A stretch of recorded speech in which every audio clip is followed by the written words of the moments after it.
Hey everyone. All right, we've had a lot of people asking about seeding peppers, especially super hots, super hots and habaneros. So we thought that we would jump on here and show you a little short video, discuss a few things with you, details. We sell a lot of seeds and we sell a lot of plants, and we often get the question of, well, why didn't my Carolina Reapers germinate, or why didn't my Apocalypse Scorpions generate? And the reason usually is the seeds wasn't cared for properly when they were sowed.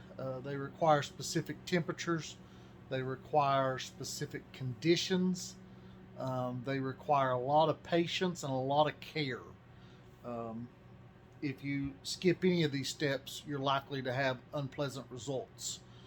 You can go from one seed germinating to no seeds germinating at a snap of a finger, or you can go from 50 seeds to one seed just because you let the soil dry out, or because your temperature was wrong, or because you wasn't patient enough to wait on the seeds to germinate. A lot of things come into play here. So we're going to try to cover most of those today and show you some of our techniques that we use for germinating seeds. And one of our things you probably won't be able to do in your instance, but you can control this with you can do yours with a heat mat, and we do use some heat mats, but you can do yours with a heat mat with a thermostat. You want a thermostat. You don't want to go too high on the temp, and you don't want to be too low on the temp. If you're too low on the temp, you could cause no germination or extremely slow germination that would cause you to think that the seeds was not going to germinate, and they might germinate after you throw them outside. But if you go really high on the temp, then you can cook the seeds. It's not necessarily the seed that you're cooking. It's that as soon as that little bitty teeny tiny plant germinates under the soil, the fact that your temperature is too high can cook that little bitty teeny tiny plant. And it's the same thing when they come above the soil. If you don't have your lighting right or something, you can cook them real easy there. Moisture's got to be right. A lot of people will use something like this to do their pepper seeds. We used something like this, but we use it on smaller seeds like brassica seeds, and matter of fact, used it yesterday on strawberry seeds. I won't use this on pepper seeds. Now, let me give you a little precaution. Depending on your level of sensitivity, I've been an auto mechanic for most of my life and a farmer, so my fingers are not sensitive at all. But depending on your level of sensitivity, remember, these seeds likely still have capsaicin on them, and these are super hots that we're dealing with for the most part, and so you can get capsaicin on your fingers and then transfer it to your eyes, which is not pleasant at all. You wear contacts. Taking your contacts out is not fun after you've handled hot pepper seeds. So I say that to say this: I don't use gloves except when we save super hot seeds. But if you have any level of concern or sensitivity, get you a pair of sterile latex gloves or something similar that will keep the capsaicin from bleeding through to your fingers. Latex gloves, like you use to clean your kitchen or your bathroom, or like auto mechanics use, those will work just great, especially when we got dry seeds. If you're saving seeds, I can tell you for a fact some of your super hots, Carolina Reapers is one of them, Apocalypse Scorpions, they will bleed through one pair of gloves. So I don't care if you got gloves on, eventually it's on your fingers. And we actually use, in a lot of instances, medical grade gloves, and they still bleed through. Yeah. So most people that save super hot seeds and save several of them will double glove or even triple glove. I couldn't work that way. Mm-hmm. So I take my time and I work with one pair of gloves and a knife. This is how I save seeds. Anybody in my family, my kids or whatever, will tell you that they know that if this knife is on the table, it's dangerous to pick it up and use it for anything because it's likely got capsaicin on the handle, but it's definitely going to have capsaicin on the blade. So if you slice your tomato with this in the summer, You just It'll be spicy. you were asking for trouble, and you got it. So anyway, that being said, let's talk before we get into the simple part. Let's talk about a few things, and I made me a few notes so I don't run off and miss nothing. For germinating hot pepper seeds, you need at least a minimum of 6 weeks before you intend to put them in your garden. Now, for most people with hot peppers, we're not going to put them in our garden until after that last frost date is well behind us. Our last frost date will vary between sometime the 1st of May and May the 12th or 13th. And East Tennessee can throw you a curveball. So you can't always trust that. So with peppers, I like to wait at least a week past that frost date before I put my peppers in the plants in the ground. But if you have room inside, and we start our seeds in the house so we don't have to heat a greenhouse just for seeds. We start our seeds in the house, and then we'll move them to the barn. Now we're working on a germination area in our barn that will eventually be, because our seed business and pepper plant business keeps getting bigger, so the house can only handle so much. But anyway, we start them in the house, and then we move them out. But you need at least 6 weeks on a hot pepper. 6 to 10 weeks is a very good idea for hot peppers, and that also applies for some of your sweet peppers. Super hots and habaneros are different. Your different species of peppers are different. We're going to primarily be talking about the Chinense varieties today, which will cover your most of your habaneros and most of your super hots and so forth. That's where they come out of. Those varieties, you need a minimum of 8 weeks. And I can tell you from experience, you usually need 12 plus weeks. I shoot for 12 to 16 weeks. So that being said, I will start my earliest peppers usually right at New Year's. So there'll be some that'll go into soil New Year's. We already have those, and we have them in our germination chamber, which is I would say old, but it's not that old. It's a Gqf Sportsman Incubator that we used to use for chicken eggs. And since we don't do chickens like we used to, I repurposed that. And you can control the temperature precisely, which is the next thing we're going to talk about, is temperature. For peppers, normal peppers, sweet peppers, hot peppers, you're looking at 50 to 75 degree temperature is what they require to germinate. I would never try to germinate any kind of pepper seed at 50 degrees, even though some of them will germinate at 50. Pepper seeds, in my opinion, you need to be above 70 degrees to have any accuracy on your germination. Super hots are 75 to 90 degrees for germination. So you've got to keep that consistent. And so for me, I go high on the hot peppers and sweet peppers because I like to keep the chamber as close, because I'm usually germinating hot peppers and super hots at the same time at some point. Right now we're primarily germinating super hots and habaneros, which are all very similar germination temperature. Even though I do have cayennes in there also in right now also. But I like to keep it at 80.5 degrees. You say, well, why not 80 degrees? Because I found out 80.5 worked a little bit better than 80 degrees. So if I push it much past there, the super hots will love it, but the hot peppers don't love it. They're okay with it, but you'll get a lower germination rate on your hot peppers versus your super hot peppers. Not a lot, but you'll get a lower. So 80.5 works great for us. If I was running only super hots, I'd probably push that up to 85 degrees, but I'm not. So 80.5 really works well for us since it's a chamber. Now, if I was working with multiple heat mats with multiple temperature sensors, then you can lower your hot peppers and sweet peppers. And by hot peppers, when I keep referring to that, I'm talking your mild hot peppers, poblanos, Anaheims, jalapenos, Padron peppers. Ahis. For the most part, ahis. Those peppers will be fine at that cooler temperature, but your super hots won't. So for me, just make it easy, 80 degrees. And like I said, I do 80.5 because I can control it exactly in that chamber. So 80.5 works for me.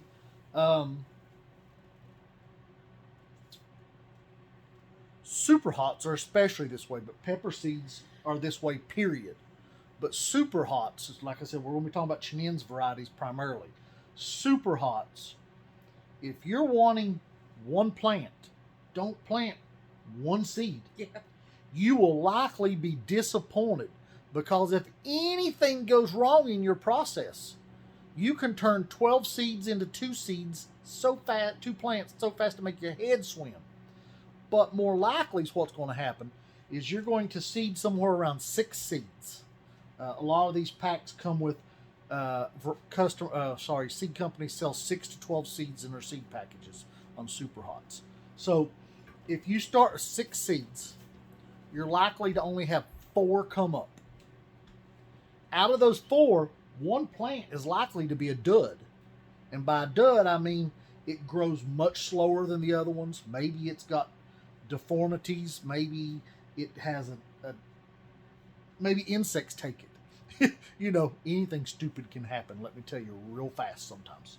So don't plant one seed if you want one pepper. Plant 6 seeds. You can always give one to the neighbor or plant 2 instead of 1. Or a worst case scenario is you throw the extra one away. But I would rather come into my gardening season with an extra plant or 2 than to start my gardening season wanting one plant and having none. That being said, we virtually, I won't say never, we virtually never have any pepper plant that we only have one of in the garden. Mm-hmm. Because while things can happen during germination, they can also happen after planting. The cat decides that's the spot in the garden it wants to lay down and take a nap, right on top of your 8-inch pepper plant. The deer comes through and finds that one plant they decide that they really like. The groundhog wipes out the whole end of your pepper garden. You know, so there's variables. So don't box yourself in. If you're dead set you need this variety, grow more than one. If you can only grow one, but don't grow one seedling, because you're likely to be disappointed.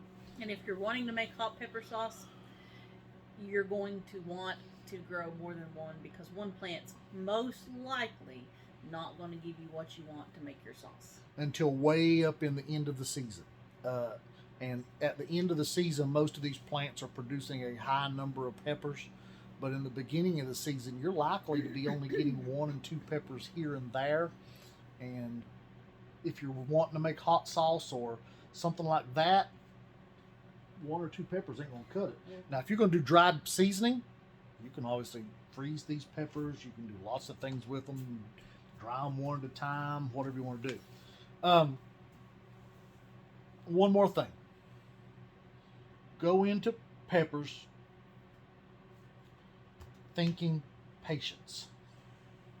If you're the person in the McDonald's drive-thru that is pitching a fit because it took 5 minutes to get from the speaker box to the window to get your food, you're likely not to be a very good pepper grower unless you change your personality, because you need to be patient. They don't always produce as quick as you want them to from seed to plant. I had 3 years ago, we had some Italian pepperoncini seeds that I thought was bad. Italian pepperoncinis usually germinate pretty quick. Come to find out, these Italian pepperoncini seeds was taking 2 weeks to germinate. And I only found that out because I gave up on them and left one sitting on the heat mat.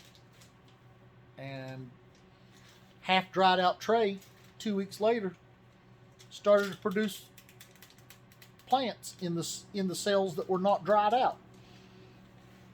Go figure. Like I said, I gave up. We wasn't going to have Italian pepperoncinis that year because these things should have germinated in 5 to 7 days, and we were over 2 weeks and nothing had germinated. So I just threw them back on the shelf and let them go, fend for themselves, so to speak. Okay. Now, this is, to me, the most critical part after we get our temperature right, and that's seed selection. What do you want to grow? we grow about 1,000 to 1,800 pepper plants every year. Um, so our seed selection is a little wider than the average homeowner or backyard enthusiast. Maybe you got room for as many as 100 plants. Maybe you got room for 20. Maybe you got room for 4 plants, and maybe you got a balcony you can grow one on. If you can only grow one, I'm sorry. I feel your pain. I understand. I don't know if I could do it. Too many peppers. So we've already sowed quite a few of our popular peppers this year. We already have our chocolate and red ghost peppers germinating. We already have 2 types of habaneros germinating, and some others. But so we're going to get into some stuff that's a little less popular, but we like to have the peppers. Our customers at the market like to have the peppers. And what we do with these, if you'll see here, this seed tray that I've got here has 8 cells this way, and I don't remember. 16 long ways. If I'm growing a variety we're growing a lot of, I label the short end and I plant my seeds this way. When I get into these, usually I don't have enough seeds to do more than 1 or 2 rolls, nor do I want to do a lot of rolls because the plants are not popular enough and the seeds are hard to come by, or they just don't sell as well as some of the others. So we limit. And so if I'm going to plant 4 and all of these germinate, it's going to give me 4 to sell to customers. If I plant 2 rolls and I'm going to plant 8 for myself, which is rare. Most of our varieties we're going to plant somewhere between 4 and 12, but there's a few varieties. Ghost peppers there'll be probably 8 of because everybody wants a ghost pepper. So we'll have 8 red ghosts and probably 8 chocolate ghosts and maybe 8 Jay's Peach Ghost scorpions. Mozambique peri peris will probably be 12. Peri peris likely will have at least 8 for sure. 12 is a good possibility. The less popular stuff we'll do 2 because there's no need to. But anyway, so if I'm going this route, and you can use a pencil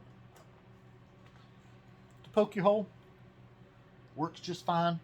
I kind of like using the blunt end of a marker because I can get a little bit bigger hole, a little more control over it.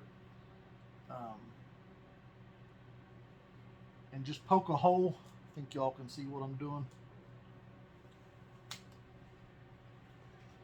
And so just poke a hole in the soil. That does a couple of things. One, it condenses the soil a little bit more, and this soil is packed in. Alyssa actually packed all this, and what we do is we fill it, push it down, and when we think we got it, we'll set a tray on top of it. And when we set the tray on top of it, we'll push that tray down and pack it in again. So let's start for Primo Tolly. Rumored to possibly be the hottest pepper in the world right now. I've never eaten one. This is new for us. I think we'll make Alyssa eat one this year. Next year, just keep in mind, next year, all of our hot pepper seeds will be isolated. Everything. So if you want somewhere to buy hot pepper seeds, we'll be there for you. Now, we have seeds available this year, but they're not all isolated. And obviously, because we're USDA organic certified, all of our seeds will be USDA organic certified also. Yep. As of next year. Now, we have a lot of certified organic seeds this year, but they're not isolated. So, correct. I like putting them in the palm of my hand. This is how I work. Until I've done so many, my hand goes numb. And you just drop one in each hole. Now, you can plant them very shallow if you want to, 1/8 of an inch. I usually go a little more around a quarter or so. I have found out if the seed is healthy, it'll still germinate at 1/4 of an inch.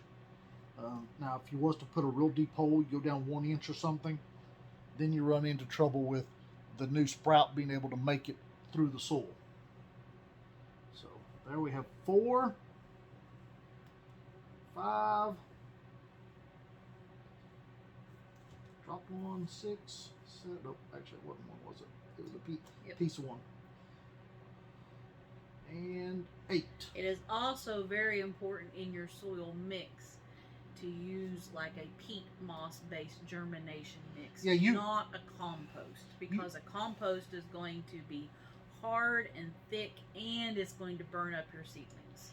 Compost can work if it doesn't have a high fertilizer content. So it depends upon how you made your compost, how long it's been setting, if it's completely composted, and so forth. But you really want to use a seed germination mix. You'll have much better results. And in my opinion, these super hot seeds are way too expensive to skimp on the seed starting mix. If you're a home grower, 1 bag of quality seed starting mix, whether you buy organic or non-organic, buy quality mix. 1 bag is not going to break your bank on setting up your seeds. So go ahead and just spend the money, suck it up, pull out the checkbook, pull out some cash.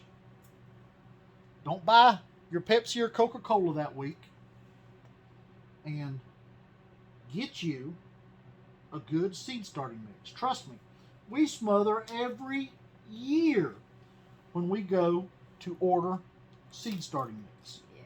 We whine, we cry, we choke. We hope that there's a way to do it cheaper, but there's not. And we're hoping this year we can get our seed starting mix in early enough, because prices are rumored to be going up again. So we're hoping we can get ours ordered really, really soon before prices go up. So that gives me 16 Primo Tallies. I have 6 seeds left over that I will carefully place right back in the package. And I will fold my top over. You don't have your stapler, do you? Oh, I have it. And these particular packages, I staple the top on. Would you like for me to write 6 on there? Yep, with a marker. Yeah, you got it. And this, there's a million ways to save seeds. This is the model we have switched to, and I think it's working great so far. This is what they call a jewelry case that you do with your little small, usually fake jewelry. People deal with these right here. And you can also save seeds. We used to in these little plastic bags. You can save usually on a hot pepper or super hot. You can usually get somewhere right around 300 to 400 seeds in one of these bags. So that works great too. Little Ziploc. These are what they call coin bags, I think. And you can also save them in Ziploc bags. If you're just doing a few varieties, that works, but it gets a little bit unhandy after you get into more varieties. But we have switched to this. This is the way the case looks, and then I take a marker and write it on it, and then it's got stickers that I haven't used yet, but I will, that go on top of it to identify each variety. But it does have a little pop top spout to pour out of. I think you can see that. And obviously that makes a real good way to save the seeds. Now we store our seeds in the winter when we're not using them in a freezer. I yet to see how this will do in the freezer because we haven't got that far with it. But so far I like it, so I think it'll do all right in the freezer. You don't technically have to put them in the freezer. Really a refrigerator that you're not in all the time will work great. You want to make sure the seeds are sealed. So when this goes in our freezer, I will put it in a gallon Ziploc bag so that it doesn't contract too much moisture. I think Tiffany left us for sweet tea. We got deserted. So once the seeds are in, you want to use your finger if you don't mind getting your fingers in the soil. I don't mind at all. If you really feel like it, you can use your little pocket knife. Yep, you use a pocket knife, pencil. Ice stick or ice cream stick. Yep, whatever makes you happy. But push your soil back over. And we used to label with plant markers. It's extremely annoying when the plant marker gets knocked out of the tray. Because then all of a sudden you have a whole row of peppers that you don't know what they are. And so then you got miscellaneous peppers to put in the garden. And you don't know what they are until they grow. And if you're trying to sell them, it makes it kind of hard to sell them. We usually end up having to give them away when that happens. So, Yeah. all you have... And the tags in our germination chamber do not fit in there. Yeah, it means you can't put as many plants in trays in there if you use the tags. So this is what we use. You use regular masking tape. I like the painter's blue masking tape. I think there's a green also, but the blue's usually what I end up with. It's multi-use for us. We can use it on our plants. We can use it on trees. Scion wood. Yeah, scions that we send out. All kinds of stuff. It comes off easily because it's painter's tape. And this is If about... you put it on your wonderful, nice wood table, it comes right off. This is, I think, 1 inch. And it fits pretty close. Some of the trays it fits real well. And then I just fold it over the top. So now I can label each row. And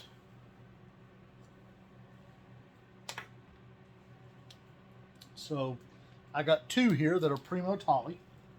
So I will simply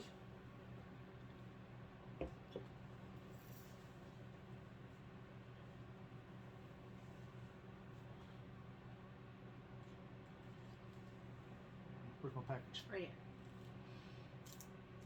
Wasn't sure if it had 2 eyes. I figured it did since it was a crossover off of a Fatali. So Primo Tolly, and you can take, just for argument's sake, I put a little arrow that stops it where it's at. And if I'm doing 6 of them, I'll put an arrow pointing to this end, Primo Tolly, arrow pointing to that end, where it stops at. So once this is done, the simple thing is to water it. Once you water it, then you're ready to put it on your heat mat or into your germination chamber. All right, let's go look at the germination chamber. All right, so everybody's been asking about what we use for a germination chamber. We actually have 3 of these. This is the primary one we use. This is a Gqf Sportsman Incubator. It's a digital model. You can see right there the Gqf logo. We used to use these for chicken eggs. We raised chickens, rare breed chickens for years. And as you can see, this is what they call a 1550 hatcher. Made in USA, 110, 120 volt. And here you can see 80.5 degrees is the temperature. And it's running a 99% humidity right now. The humidity will vary. We don't monitor that exactly, but we do try to stay close to that 100% humidity, so it helps keep the soil from drying out. Power cord switch. Like I said, this is the digital model.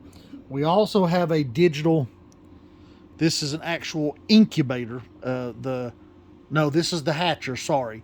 We have an incubator also, and the incubator doesn't work quite as well as this does for germinating because the rack is made different inside because it's got auto turners. But we do use it also, and it's a digital model also. And then we have a